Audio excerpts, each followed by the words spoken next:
Welcome to ICMDA webinars. I'm Dr. Santosh Matthew, Training Coordinator of ICMDA, stepping in for Dr. Peter Saunders, who's away on leave. ICMDA brings together over 60,000 Christian dentists and doctors over 80 countries worldwide. Today, we are privileged to have Dr. Rachael Pickering speaking on the subject of caring for victims of torture and ill treatment. Dr. Rachael is not new to our webinars. She had done a similar webinar on related topics. You can access that later in the YouTube. Dr. Rachael is a British-trained family medicine specialist. Since 2007, she has majored on offender healthcare. When in the UK, she locums with English prisons. She's the co-founder of Integritas Healthcare, an NGO with a heart for detainees, delivering healthcare, expertise, advocacy, research, and training for and about detainees. The pandemic promoted Integritas to branch out into telemedicine, and since COVID now has calmed down, she has got back to spending about a quarter of her life behind bars in Philippines and other low and middle income countries. Rachel is married to a fellow prison Dr. Mark, who is the CEO of UKCM of Christian Medical Fellowship. The greatest joy is a young adult daughter, Zoe, who spent most of her teenage years hopping in and out of Asian jails. She has become the best healthcare assistant a prison doc could wish for. She's going to talk to us about caring for victims of torture and ill treatment. In today's global society, refugees fleeing man's inhumanity to man can be found across the world. Their physical, mental, and spiritual scars travel with them. The first webinar, which Rachel did, looked at definitions, international humanitarian law, types of ill treatment, and a biblical response.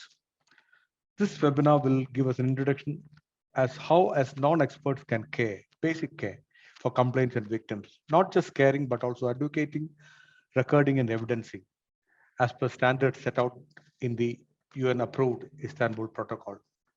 So welcome again for all those who have joined, and over to you, Rachel, for sharing your thoughts. Okay. Thank you, Santosh. Okay, thank you very much, ICMDA, for having me back. It's a real pleasure to be here again. When I was here in July, giving the first part of this three-part webinar series, Introduction to Torture and Ill Treatment, I was speaking to you from the Philippines. And I had a student with me, Esther, who did a wonderful job talking about some of her experiences when she was exposed to torture and ill treatment in the patients we were caring for. And I would urge you, if you enjoy listening to this webinar, maybe enjoy is the wrong word, if you find it useful, please do look back at the first webinar from July. So just an overview of what we're going to do today. I'm going to tell you a little bit about Integritas Healthcare, a little bit of repetition there if you joined me for the first webinar. Apologies for that. And then we're going to look at 4 words which spell out care. What does it mean to care? How do we advocate for people who've been ill-treated? How should we write down or otherwise record what it is that they're telling us or that we think might have happened, even if they don't tell us anything?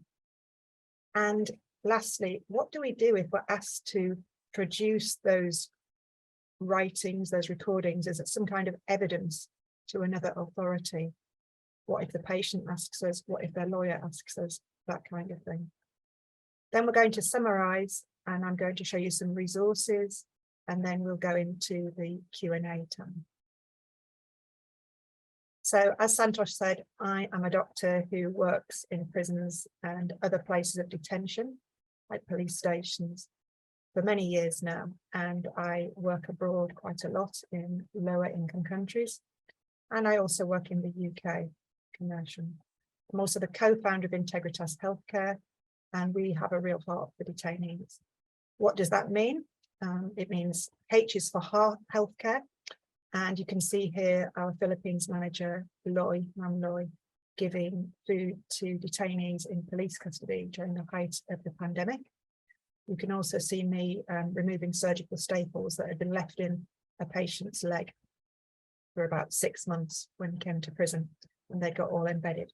So that's the kind of things we get up to in resource poor countries' jails. We do E is for expertise. And you can see here the arm of somebody who had their arm broken whilst being interrogated, and they had some surgery on that, but they were reluctant to disclose what had happened to it until I said to them, you know, please tell me about it, you can trust me. And you can see here a body map of some hand injuries, and I'll explain what those mean a bit further on in the talk. A is for advocacy, HEA, and you can see here two photos. The first is of my daughter Zoe advocating for people who are autistic. She is autistic, advocating for them to be treated better whilst in custody, whether that be mental health custodial environments such as a forensic psychiatric hospital or a prison or a police station. And you can also see some surgical staples that had been put into a mentally ill man's chest without anaesthetic, and that is ill treatment. R is for research. We do a lot of research, and you can see here three of my colleagues. We're on our way in a little tiny bus called a jeepney going into a jungle area to do an assessment of the healthcare needs of prisoners in a very remote jail to see whether or not we can help. And then you can also see a different type of research going on. At the bottom, there's a table with three British medical students who are doing their BSc in international health research with us. And they were looking at how mental illness, the concept of mental illness, is regarded in certain countries' jails. And then lastly, training. T is for training. You can see a medical student lying on the floor doing a moulage, helping people who care for prisoners' children learn what to do when those children collapse. And then you can see another student who is in a jail taking a history from a patient who might have TB. And behind him, you can see lots of other prisoners waiting to be seen with them. So that's it, our heart for detainees. Just to recap, if you missed part one, you can watch it. As I said, it's on YouTube, but in a page, this is what we covered.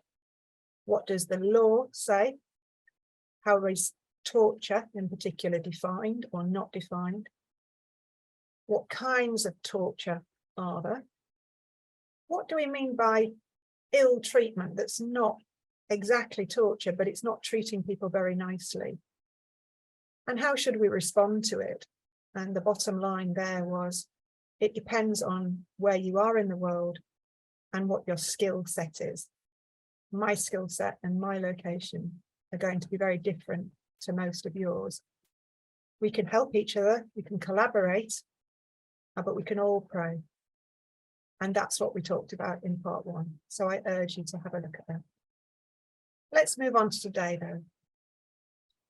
Just to say, you might find this subject upsetting. I often say to people, if you don't find the subject of torture upsetting, there's something a bit wrong with you.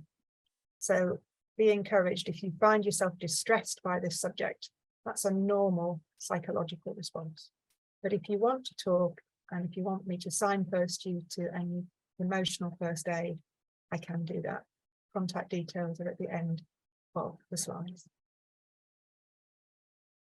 So firstly, C is for care.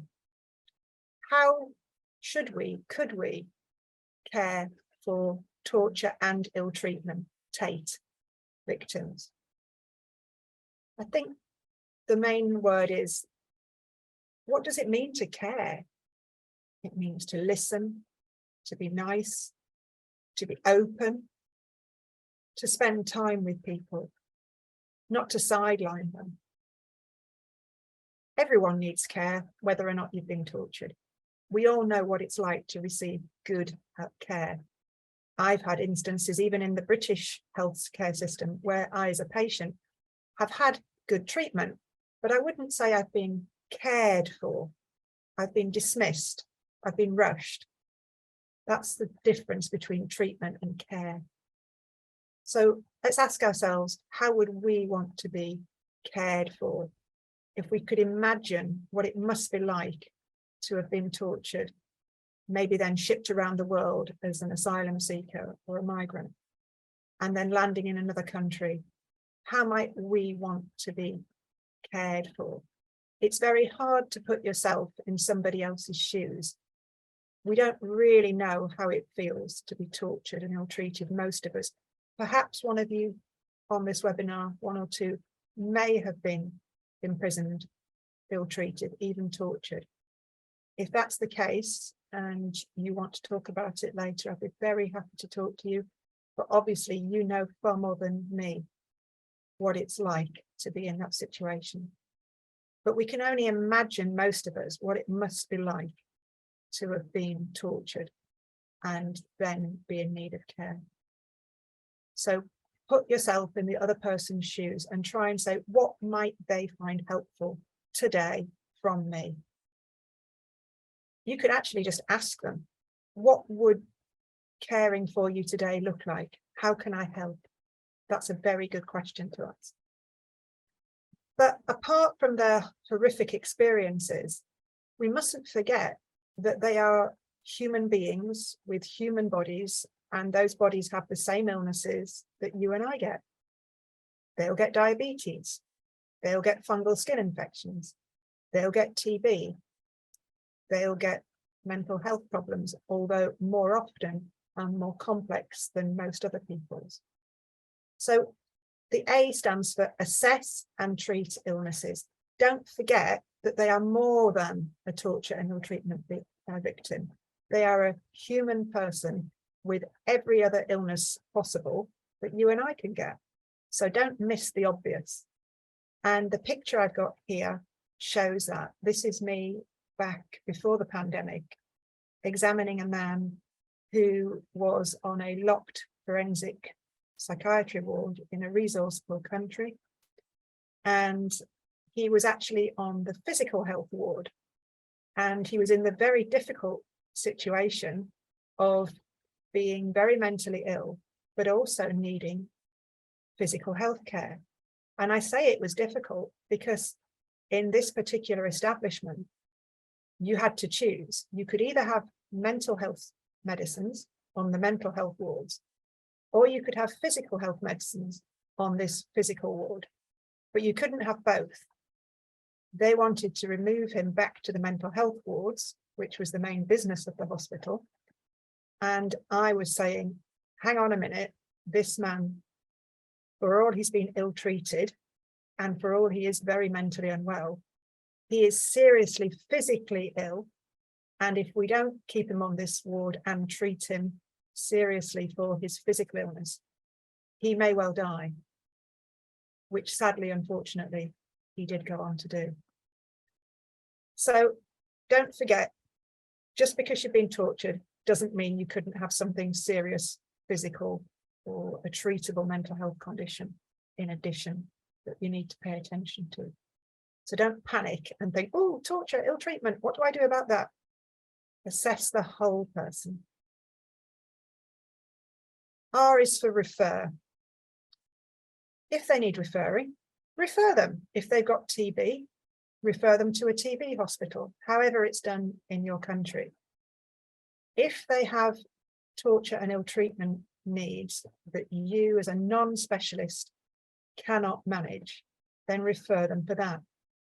And in many countries in the world, some of the richer countries, for example, in the UK, there are a couple of organisations that specialise in documenting and recording and evidencing torture and giving psychological help for people who have been tortured. And that's amazing. It's free, it's run by charities, and the NHS doctors and nurses can refer to them. In some other European countries, there are similar things, and other non-European richer countries. Many places in the rest of the world rely on ad hoc knowledge that somebody has, or increasingly now resources such as telemedicine assessments and advice from NGOs such as Integritas. We will take referrals. If you're in Africa or an Asian country or anywhere else in the world and you don't have a specialist service in your country that you can trust, then you could contact us and we can arrange a telemedicine appointment, and then we can help you and advise you as to what needs to be done for this person. Sometimes we can do that assessment, that intervention ourselves. Other times we can just advise you what needs doing. But do feel free to get in touch if you'd like signposting to a reputable organisation in your country, or actually if you want to refer to us yourself. And then E stands for expect. What can you expect in the future? You can expect problems. People who have been tortured and ill-treated are much more likely to go on to have other health problems, psychological complications, complex post-traumatic stress disorder, and various physical sequelae from their ill treatment. So it's not going to be straightforward. It's unusual for it to be straightforward. Expect bumps in the road, we say in English. So care. You need to care for people like you'd like to be cared. Ask them, but assess their health. Don't forget their health. Refer to specialists and expect problem. Let's move on. How should we advocate for them? Well, advocacy is a very wide-ranging word. It means different things to different people. And I'll come on to what some of those things mean in a minute. But again, ask yourself, if I was in this person's shoes, how might I like somebody to speak up for me? What might I like? What might I not want to happen?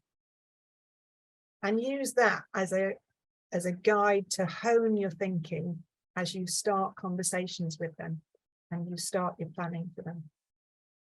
A few people don't need advocacy. You don't need to worry about it for everyone. So D stands for do not worry. Okay. Whether or not you're going to have to advocate for this person or not, don't worry about it. God says we shouldn't worry. We should pray, commit our concerns to him, and then just get on and do the best we can. Okay. There are different forms of advocacy in terms of whether or not you're writing something down or you're speaking for somebody. And whether or not you choose to actually commit your advocacy to writing will very much depend on where you are in the world. That's very important. In some places, you can get yourself into a lot of trouble by doing written advocacy for somebody else.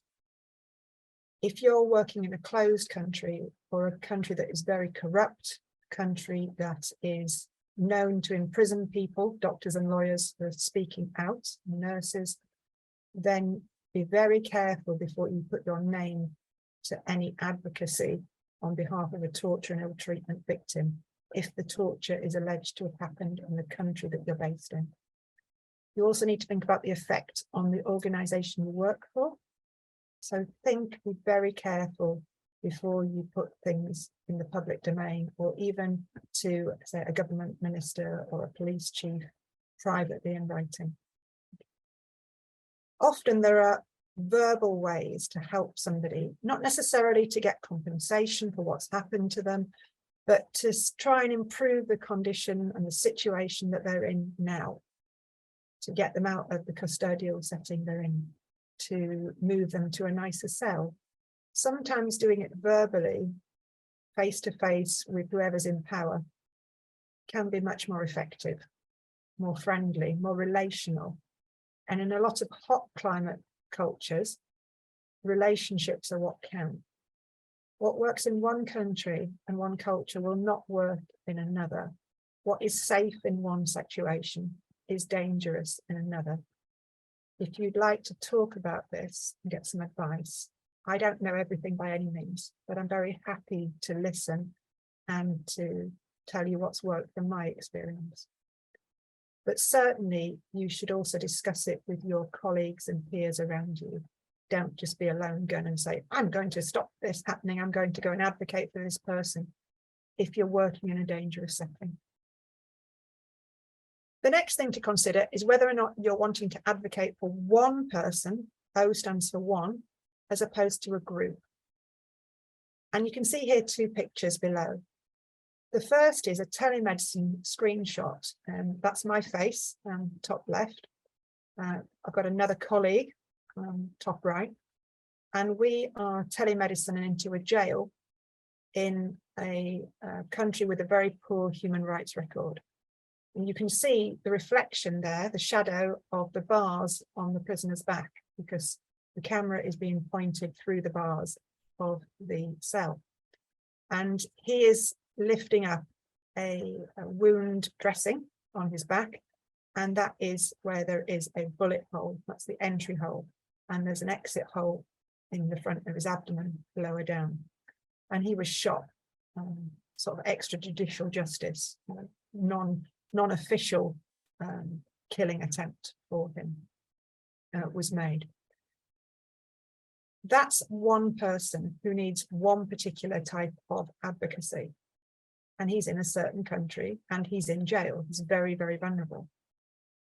On the other hand, sometimes you've got a group of people that you need to advocate for, or you might want to consider advocating for. You don't necessarily need to do anything. So the bottom right photo shows a group of men in a forensic psychiatric setting. And you can see, if you look very carefully, that they are all tied by at least 2, often 3 limbs, using bandages that are tied through holes in the wooden bench that they are lying on. You can see one in particular has got a bandage that's tied through to the bars. That's sticking out, you can see in white. How you advocate for those people would be very different. First of all, if you did decide to do something, you're not in a position to go and get informed consent from all of them to advocate for them. Whereas the man on the left, he's being seen in a consultation. We can talk to him. We can get informed consent specific to what he and we decide would be appropriate to do in terms of advocacy. And that brings me on to A, which is to ask people. Far too often, people go in with a bit of a savior complex, we call it in English. We want to save people, we want to fight for them. When actually, not only do people not necessarily want us to not do that, doing it can be harmful to them. Within Europe, there is sometimes a consensus in other high-income countries that have got good human rights records. There's sometimes a consensus that you should go ahead and always report to the authorities any human rights abuses you find attached to a particular prisoner, and that you should do that because from a utilitarian perspective, it will be better for everyone if the occasional officer or prison officer or police officer who is a bad person who goes around hurting people, it would be better to get rid of those few bad officers. And therefore, everyone as a whole will benefit from reporting the occasional abuses that happen to a particular patient. And that should happen whether or not that patient wants it to happen. So not seeking consent, and even doing it if the person says, no, I don't want you to do that, please don't. There is a consensus at the moment that says, well, you know, it's better for the society as a whole if we still report it. And that's an ethical view that is debated amongst doctors who do torture prevention work within Europe. But certainly within countries where things are much higher risk, countries that have really bad human rights records, or countries where the rule of law is almost never respected, or even countries where there is not even any pretense at having a law against torture and ill-treatment. It's a very different argument there. And certainly when working outside of Europe, I never go and advocate for a patient who is capacitous to give consent and who says to me, no, doctor, please don't say anything. It will be worse for me if you do. I'll get a retribution beating for having talked. You don't necessarily need to advocate to somebody by going to the person in charge of the jail and saying, why did you talk to that person? That can be a very bad thing to do. Bad for the jail as a whole, bad for that person. And I've seen that go horribly wrong several times in my career. So don't feel that you need to actually do anything immediately. And if the person is capacitous, please seek their consent before you act. Supposing they do want you to do something, what would they like you to do? Maybe they don't want anything to be done about the fact that they were tortured last week, but what they'd really like is to be moved to a different wing of the prison where that officer who hurt them isn't, and where the conditions are better. That is sometimes quite easy to negotiate for. And you can do that sometimes by having a conversation with the person in charge and saying, no, between you and me, I know that they were tortured. Let's just put that to one side for a minute. Let's not do anything about that for now. But wouldn't it be nice if you could move them to another wing of the prison, to better conditions? Oh, you don't want to do that? Oh dear, well, maybe we'll have to talk about the torture that happened then. By taking that approach with people in power, you can get a lot further. But again, that's only something you should do if you've got real experience in this kind of negotiating. Often just asking for little improvements, more food, more visiting rights, access to a lawyer that they should have had but had been denied last week. Those are the things that make a difference in the long run. So don't always feel that you have to advocate directly about the torture that happened last week, or the fact that they've been in a cell so overcrowded they couldn't sit down. Concentrating on the future is often a better way to go. There are times when you do need to do T, which is speaking truth to power. And that's often when you go and talk to government ministers or the person in charge of a jail. And that's, again, something that can be very daunting and really should only be done if you've got A, the personality for it, and B, the experience. If you ever find yourself in a situation where you really need to speak some real truth to some real power, then there are people in the torture prevention world within ICMDA who can help. I've done a fair amount of it. I'm by no means an expert, but I'm happy to help if you ever get that opportunity and you really feel you should do something to advocate, often for a group of people, like the men in that photo on the right. Please feel free to get in touch. If I can't help, I will signpost you to somebody who can. And then E, lastly, in the word advocate, E is for expect flak. Now, flak is the little bits of bullet casings that come off when a bullet is fired. And so flak is bits of the ammunition. When you go in and advocate for somebody, you are being their ammunition, you are being their protector, you are being their defense, their offense sometimes. But you're going to get things coming back at you. Expect it. As a Christian, we know that the Bible says that when you stand up for what's right, people will hate you for it. We know that that happens. But as a human rights advocate, we know it happens anyway. Even if you're an atheist, you will get flack. So when you're a Christian advocate and you stand up for people, you get flack back. So be surprised if it doesn't happen. Expect it, prepare for it, surround yourself with friends and prayer partners.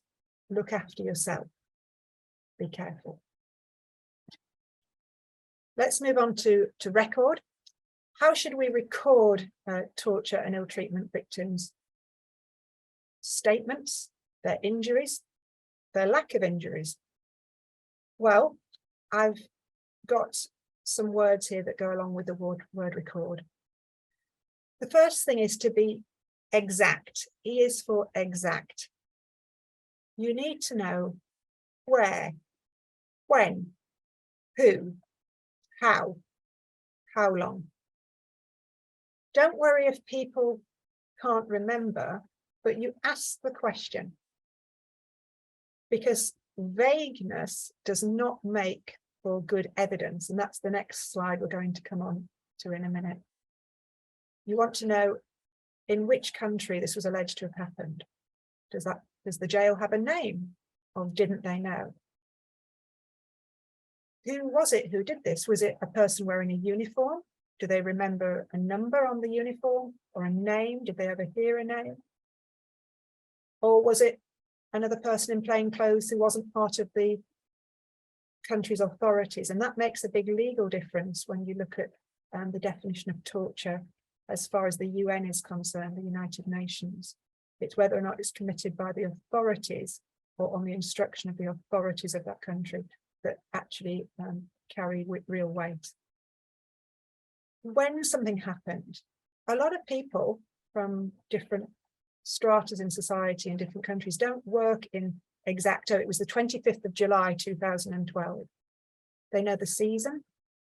They know if it was the rainy season. They know if it was day or night. They know if it was around the season of their birth, that kind of thing. So don't worry if they give you different definitions of exact compared with what you would say if it was you, but try to get some stamping of the time. And then what happened is something that is often difficult to pin down, because people's experiences of what is happening to them often don't neatly fit into oh, that's an example of phalaka, which is beating of the soles of the feet, sometimes called phalangia. Or, oh, that's an example of telephono, which is beating people around the ear holes with cupped hands and causing shock damage to their inner ear. All they know is they were hit round the head. And then you need to ask other questions. Or, oh, they hurt my feet. You need to get a bit more detail. And you do that with closed questions. You don't just go off willy-nilly. That's an English phrase for any old how. So, but you don't want to put words into people's mouths. So you start with an open question. Tell me what happened to you. Okay, you say you were hit on the feet. Can you tell me any more about that? And then when they've been as precise as they can, then you can say, you know, was it like this or was it like that? So then you go in closed, yes or no, closed questions. So open questions to start with, and then closed, but never put words in people's mouths. An example of something not to say is, so are you saying that you had telephono? Or are you saying that you had phalaka? They don't know what those things are. And if they say yes, that's a word you have introduced into their vocabulary. So you shouldn't do that.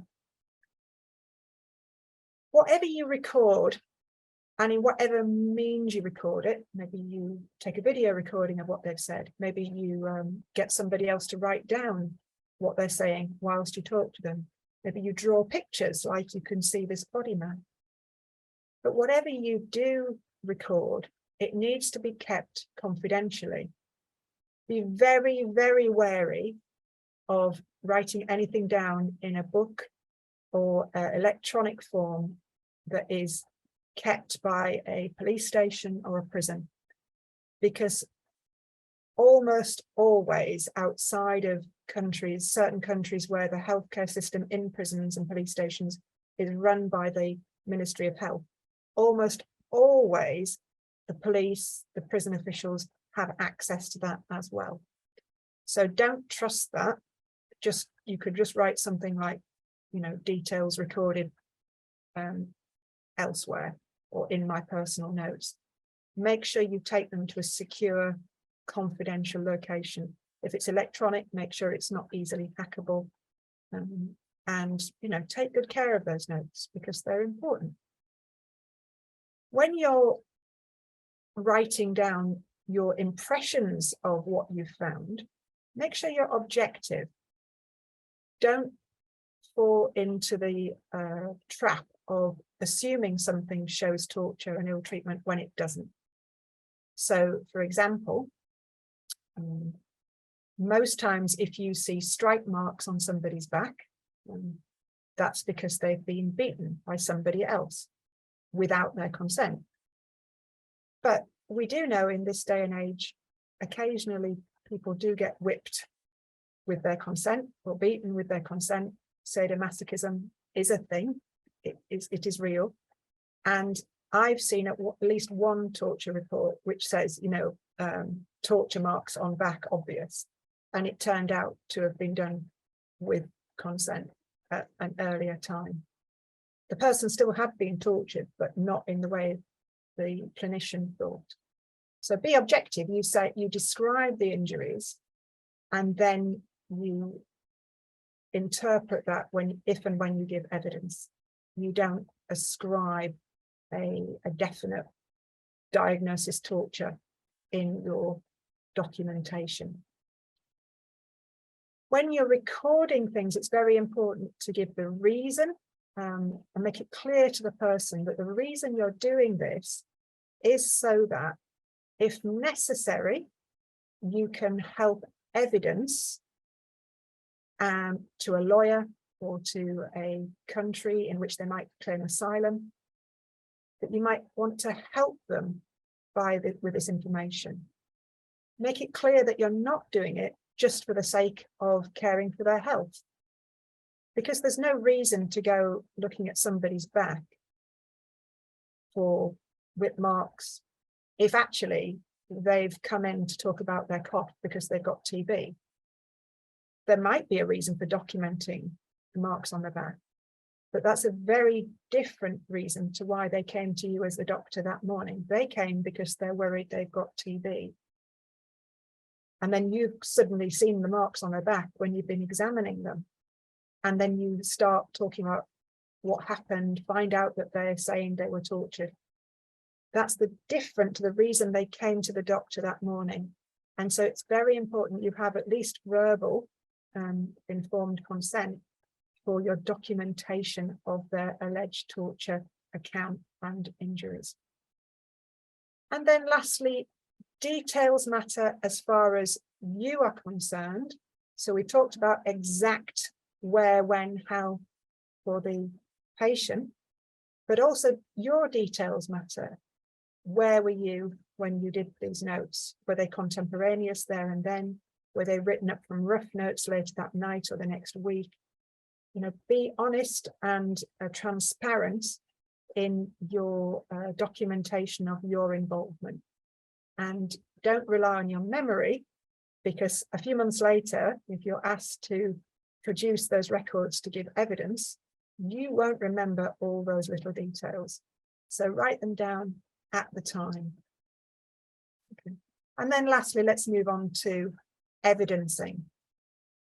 If you're ever asked to produce evidence based on the findings that you have made of a person earlier that day, or the previous week, the previous month, the previous year, even the previous decade, how should we do it?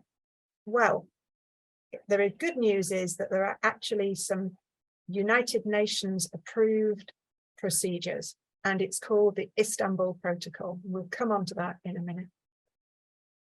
So evidence stands for evidence should be verifiable sources. So when you write your evidence down for the authorities, don't fall into the trap of assuming that everything you were told by the patient, by their relatives, by their friends who accompanied them, by their lawyer, that these other sources of information were correct. What your patient told you is what your patient told you. It doesn't mean it's the gospel truth, that it definitely happened exactly like that. But when you're given sources, actual other documents or other points of information to which you refer, You either need to verify that they're accurate yourself, or you need to say, I've been given this by the person's lawyer, and they tell me that this is a photograph of the whip that was used on them, but I'm unable to verify this myself. So just declare what you do and do not know. And that's something that is very much emphasized, transparency and declaration. It's very much emphasized in the Istanbul Protocol. So I stands for Istanbul Protocol. And the Istanbul Protocol was a protocol that was drawn up by a group of experts several years ago, but thankfully has just been substantially revised and relaunched in June this year. And I've got here a screenshot you can see in the photo of the web page. If you just Google UN Istanbul Protocol 2022, you will get an online copy of this protocol. And it talks about everything from first encountering the patient through to writing the evidence. And a lot of it is very complicated, but it has been made a lot more clear in the second revised version.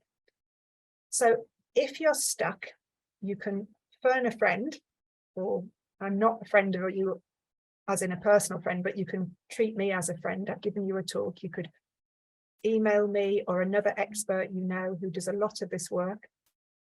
Or you could read this manual, or you could read the manual and then phone a friend, as we say in English, if you get stuck. It's there as a guide. Some countries have launched official training for doctors and nurses who do a lot of this work, or who work in jails, police stations, but it's on the internet for anyone to see. And it really is a very clear read. Boiled down to just a few simple things. It's basically saying, state your credentials, declare everything you know, don't claim to be what you're not, and what conclusions can you reasonably draw, and what are you not saying. D is for drawings and photos. So I'm just going to go back one screen and show you the body map. Body maps can be very useful, and a picture is said to tell 1,000 words, or a picture is meant to be worth 1,000 words. And I put quite a lot of body maps in my reports. I'll put them as appendices at the end. Photographs are also very helpful, and a photograph shows different things to a body map. So you can see here some shading labeled C and D, and that shows where nerve damage has been detected on my examination. But then you can see findings A and B, which are actually pigmentation from where somebody has had handcuffs rubbing against their skin for many, many weeks. So that's something that a photograph would show. A photograph would show A and B, but it wouldn't show C and D, because nerve sensory changes are not something that show up on skin usually. So having a photograph and a body map and a description are absolutely ideal. We've got all three things there. So drawings and photos are often very useful. E stands for, are you an expert or are you a professional? What's the difference? So I've got to the stage in my career where I declare on my CV that I am eligible to do expert witness work on offender healthcare and torture and ill treatment. And so people will come to me and to Integritas as an organisation and ask for an expert witness assignment, where we're asked to look at a patient's case and all the evidence that's been offered for and against them having been tortured, and draw our own conclusions from it. But I haven't actually seen the patient myself professionally, as in I wasn't involved in their original diagnosis, in their care.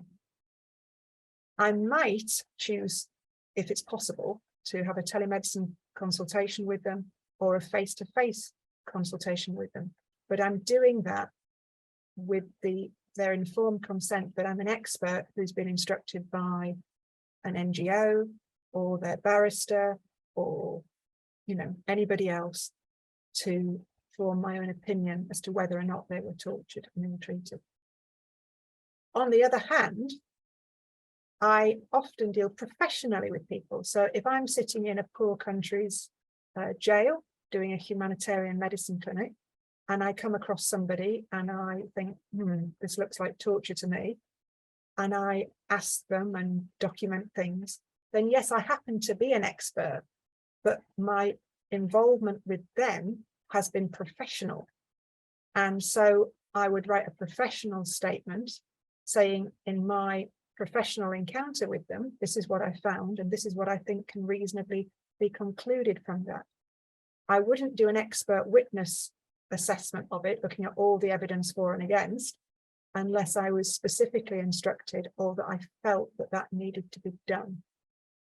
So there is a difference. And for most of you on this call who are not claiming to be experts in offender healthcare or in torture and ill treatment, any assessment or statement you write will be that of a professional, because you've got yourself professionally involved, face-to-face, caring for this patient. N stands for not necessarily. And I say that because there's a big assumption amongst people starting out in this work that every time you examine somebody who claims to have been tortured or ill-treated, that you have to go all out and write a massive statement, a professional witness statement about what's happened. And that's not the case.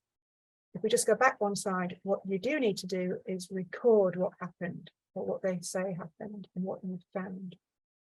You may not ever need to write a statement or a report. C stands for consult an expert. If you would like any help at all, either I or a lot of my colleagues who I know who've been doing this work for a long time would be really happy to help you. We don't need to do it for you. We can give you some advice. We make Integritas's professional witness statements available for use upon request, as long as you'll be guided by us in how you use them and that you won't claim to be working on our behalf. And our templates are based on the Istanbul Protocol. They are Istanbul Protocol compliance. And then lastly, E. E stands for, again, expect scrutiny. You should expect problems with care, if we go back to C. You should expect flack when you advocate for people. Recording, not so much, but with evidence, expect that your report will be scrutinised.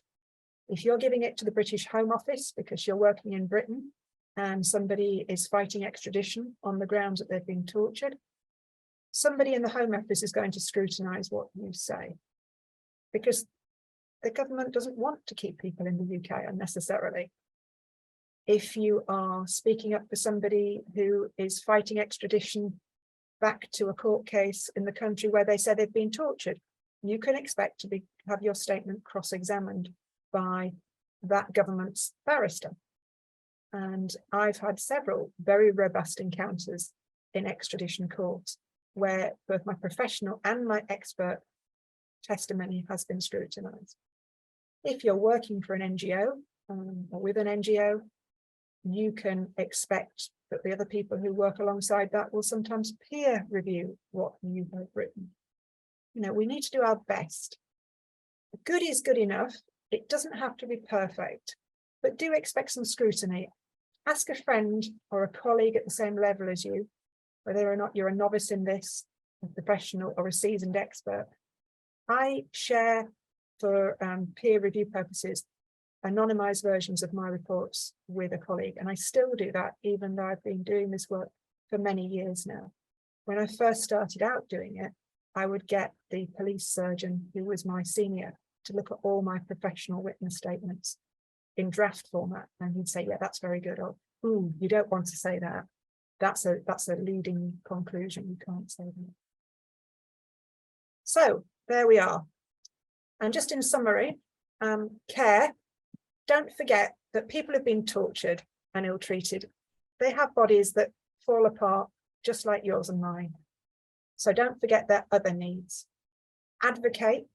The main thing is to have a bespoke, a personalized approach. One size does not fit all. In recording, remember details matter and don't put words into their mouth. And then lastly, with evidence, do your best and make it very clear whether or not you're speaking in a professional or an expert capacity.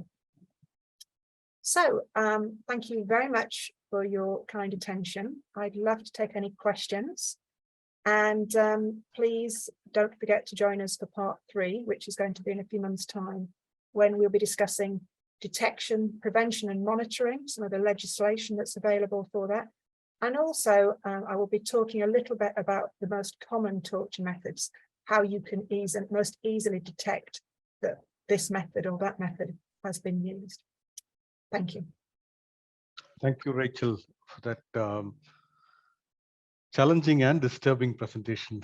I think you were right when you said that if this presentation does not disturb, so there's something wrong with us.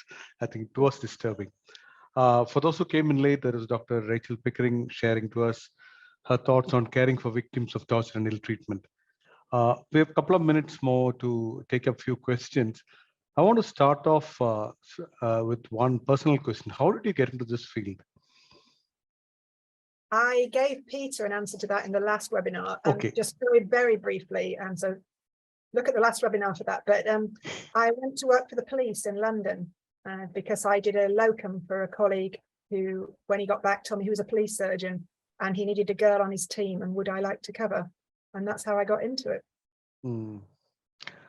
Yeah, I think I know a connected question is, I think Lauren is put in the question answer section. What is that helps you most to persevere in this difficult work?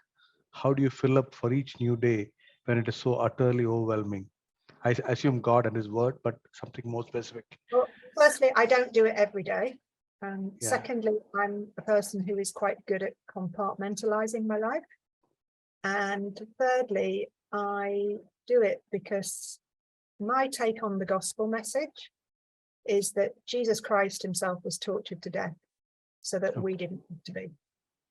If you think about the crucifixion, it was actually a torturous death. It wasn't a quick bullet in the head. It was the ultimate form of torture. And when I realized that, it really gave me added impetus for focusing more on torture and ill treatment in my offender healthcare work. Thank you.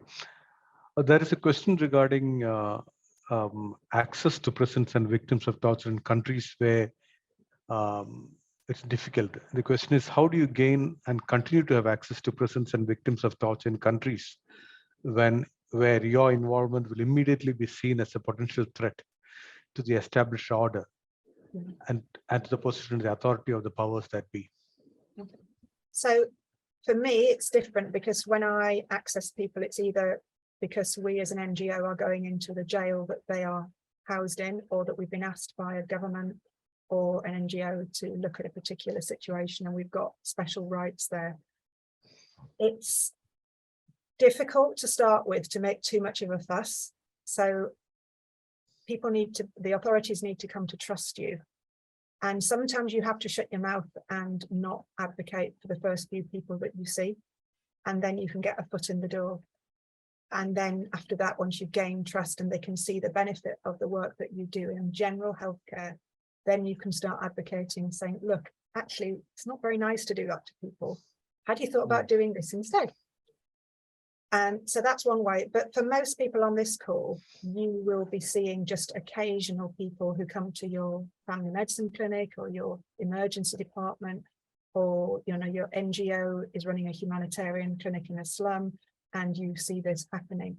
So they come to you. They're not in the danger situation still. Does that make sense? Yep. I suppose prayer is a powerful tool. You need much prayer support for such kind of a ministry. Am I right? Absolutely, we really do. Somebody is asking, Sharon Kane is asking about a resource, a book integritashealthcare.org resources or torture Okay. introduction. Is that available? How can we access it? Absolutely. Actually, that's a very interesting question. I'm glad it came up. We have written a peer-written introduction to torture and ill treatment. We got medical students mainly and some doctors to write a chapter as non-experts on a particular topic. So, you know, somebody said, well, I'll do falaka, and they went away and learned about it from resources that are in the public domain. And then those chapters are currently being edited by experts and translated into different languages. So the introduction is available. Some of the topics are being put up onto our website, topic by topic. What about falaka? What about telephonia? And being translated and then put on the website in those languages. When the whole thing is finished, it will be published as an ebook in different languages.